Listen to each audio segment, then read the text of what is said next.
अस्सलामुअलैकुम दोस्तों, soap serial दौलाब जे ईंदा नई एपिसोड में छा थींदो ऐं छा थियण वारो आहे इन जी तफ़सीलात ॼाणण लाइ जेकॾहिं असांजे चैनल ते नवां आहियो त महिरबानी करे असांजे चैनल खे सब्सक्राइब कंदा, जीअं हर ईंदा नई ख़बर जल्द खां जल्द अवां ॿाहिरनि ताईं मुहैया थी सघे।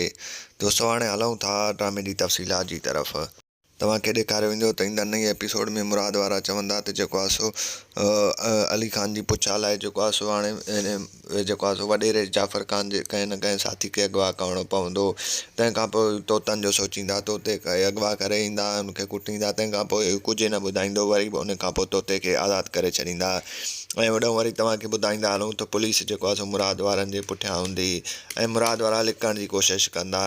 ऐं तव्हांखे ॿुधाईंदा हलूं त होॾो जेको आहे सो राज़न चवंदो त इहा त अञा सुठी ॻाल्हि आहे जो हू घर में न वेहंदा ऐं जेको आहे सो कॾहिं हेॾे त कॾहिं होॾे वहशत में हूंदा ऐं इन लाइ वहशत काफ़ी आहे। ऐं तव्हांखे ॿुधाईंदा हलूं त मुराद जे चाचे खे जेको आहे सो तव्हांखे ॾेखारियो वेंदो त पुलिस खणी वेंदी।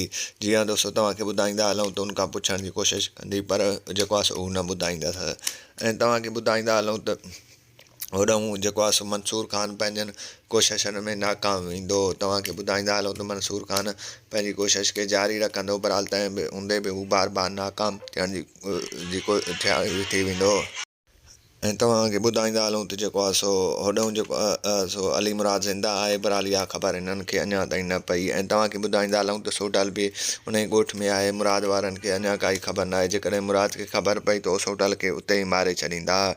दोस्तों, अव्हांखे मुंहिंजो रिपोर्ट कीअं लॻो कमेंट सेक्शन में पंहिंजो क़ीमती राय ज़रूरु ॾींदा।